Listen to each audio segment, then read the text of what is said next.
Welcome to my new video about Sun and Pisces forecast and astrological teachings about Piscean qualities and how we can use those in the time of the year when those energies are activated. But also if you have Sun or Ascendant or other planets in Pisces, I believe this information is really important and interesting for you. The Sun is moving into Pisces February 18th at 9:59 a.m. Pacific Standard Time. So with the Sun moving into Pisces February 18th, we will discuss the Piscean archetype and personality. And out of that, what are the practical suggestions? How can you ride the Piscean wave this month? Where, in which areas in your life is the force with you? This is Shakti Carola Nevrin. I am an online astrologer, what means living on this little tiny island in Hawaii, Maui. I'm doing 80% of my work online with people all over the world, and I'm really having fun with that. So I have been doing astrology for 35 years. I'm a published author, and I'm doing these different forecast readings throughout the month for you to get a general idea of where the planetary energies are and how to ride those waves. But of course, as an astrologer, I know how much more in-depth the information is you get out of a personal birth chart reading. The art of astrology is really about knowing about what's going on in the heavens and how that correlates with us down here, and how we can use that knowledge, that wisdom, that consciousness in a helpful way. So the art of astrology for me is using those archetypes and symbols astrology presents us with to have a choice, so we can avoid the lower manifestations in favor of higher, more conscious choices we are presented with in life all the time. When we talk about the mysteries of Pisces, we truly talk about the mysteries, because that's kind of the back and bone of Pisces, that it describes everything what is in the invisible and the divine and the underlying realm of creation. As the last one of the water signs, Pisces is a sign where we learn about surrender, about letting go, about transcendence, about what is non-physical but nevertheless strongly and truly impacting us. The Pisces personality. So Pisces is ruled by Neptune. In the old astrology, it was Jupiter. So nowadays we kind of use both, but Neptune is kind of the transcendent dimension of Pisces. The Neptune in your chart is the archetype of the mystic, is where your window opens to the divine. It's where you receive inspiration. With Pisces, we look at the spiritual seeker, the dreamer, the hermit, the poet, the seer, and the visionary. So these are all principles pulling on the mystical aspect of Pisces. And they're all kind of pulling on those qualities of having access to oneness, a sense of connection with everything what lives, a sense of unconditional love. So Pisces, being the 12th sign of the zodiac, kind of has gone through all those steps of evolution. So there's a lot of integration what has happened. So out of that, truly unconditional love can arise, because you have been there, you know how hard it can be.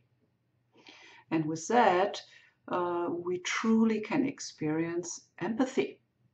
We We have that inner heart connection, that sense of connection with the joys and the suffering of others. Then the Piscean archetype is one to be solitary. So here we have the mystic who meditates in the caves for a few years. Uh, Even if you live in the so-called normal world and you have, for example, a Piscean sun, you do need to have some time to be solitary, time to be alone, time to dive into your inner world. And when you allow yourself that, this is where true inspiration can flow in. This is where the poetry is coming from, music, the arts. This is a dimension you want to be open as an artist or anybody who has a Piscean bent. So with the sun in Pisces and the new moon coming up and two other planets, it's really a good time of the year to be more inwardly oriented, to take time for meditation, for contemplation, for connecting with the source of life as we know it, with the divine. The mood of Pisces is they're really sensitive. They're very attuned to the non-physical dimension of life and what's kind of the underlying frequency. And they usually have a real deep capacity to be very loving because of that inner sense of connection. They do have a nice sense of humor, which comes from that higher wisdom perspective and not taking life or themselves too important. And they are very empathic, which makes them usually very great friends or partners to have. When we talk about the inner reigning need for Pisces and the key to happiness, it is really to immerse themselves into the non-physical dimension of life, to give that dimension time and attention. So any kind of meditation, of meditative trance time, which could be playing your guitar or painting a picture or sitting in the garden or tending to your roses. This is all part of it. And then another key is the visionary imagination. So because of that mystical bent of Pisces and that higher wisdom perspective, Pisces can really carry the vision. They can become great spiritual teachers and healers for others. And of course, they can be kissed by the muses, and then it goes into the channel of becoming an artist, of channeling their inner connection to the invisible higher realms that way.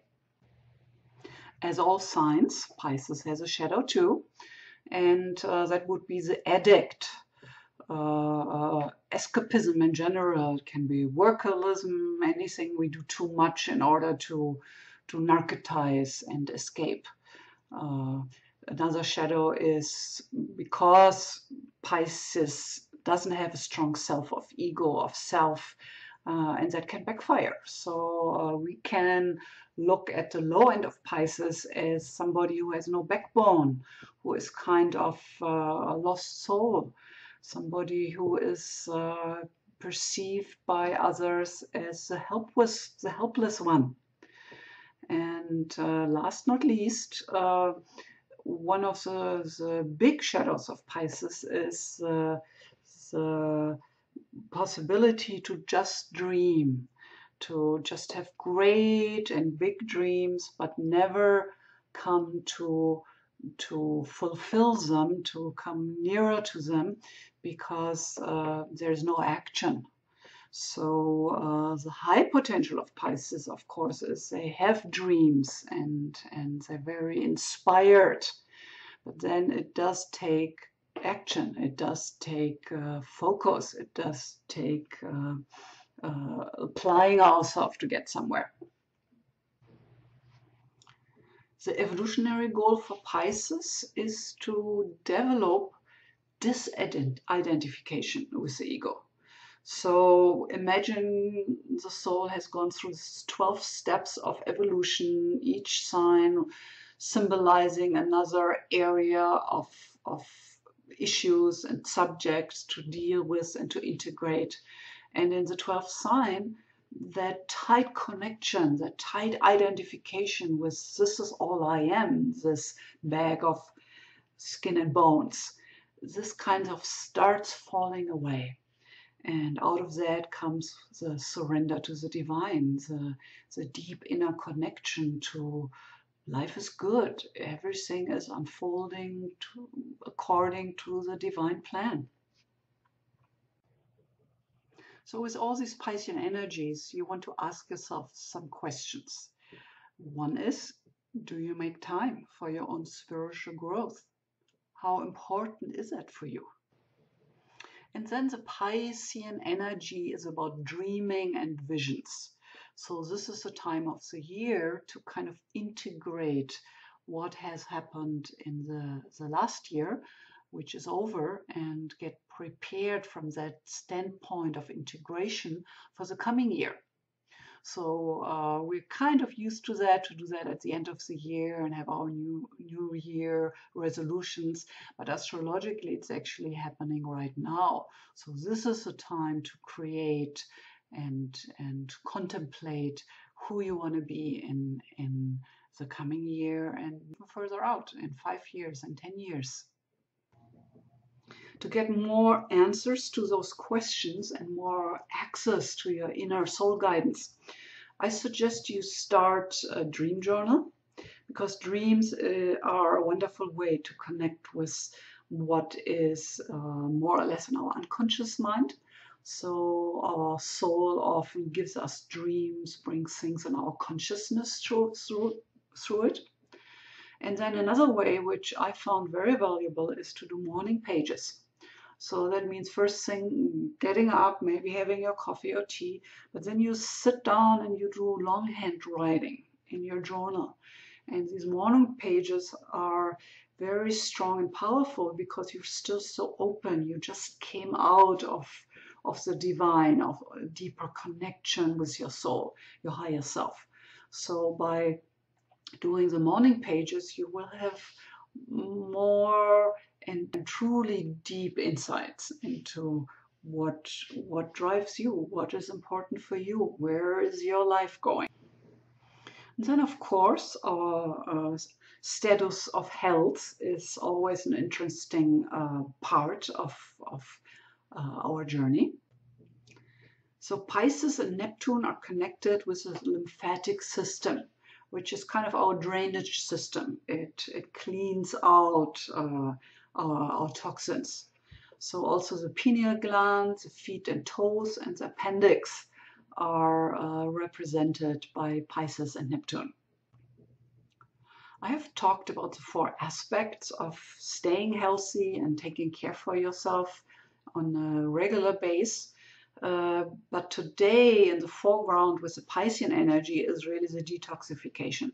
So to reorganize yourself and take a step to detoxify. And maybe that's the reason why lots of people do some kind of cleanses at this time of the year to really clean out the body and help to get the junk out.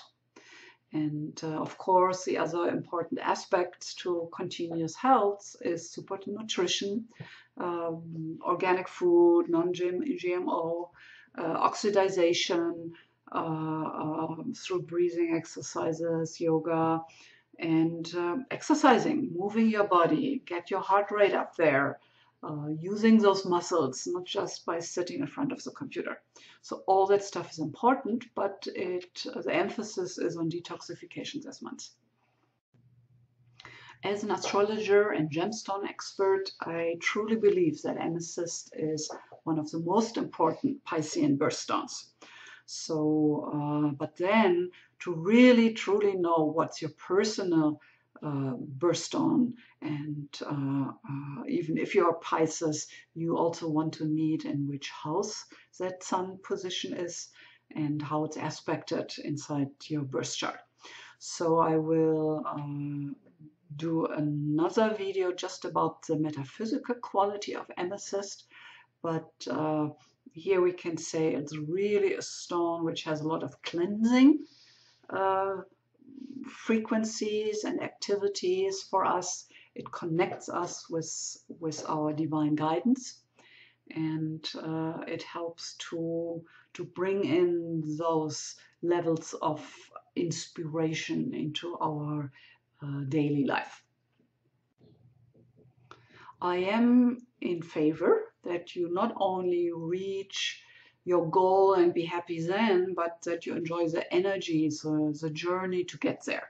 So here the energies you want to enjoy and integrate are all the Piscean qualities we have discussed. So I would really suggest that you take extra time for yourself, for being on your own, to meditate, to find your vision, to open your heart and your mind for those inner guidances you can receive from your own soul, from your own higher self. So I hope you enjoy, and see you soon. My forecasts are very general teachings about astrology. And if you are somebody who would like to really learn astrology, maybe for your own personal growth or to become an astrologer, I want you to know I'm offering astrology classes for beginners in April. So I start a new teaching cycle in April. So if you're interested, you can go to my website and or send me an email, and I send you more information.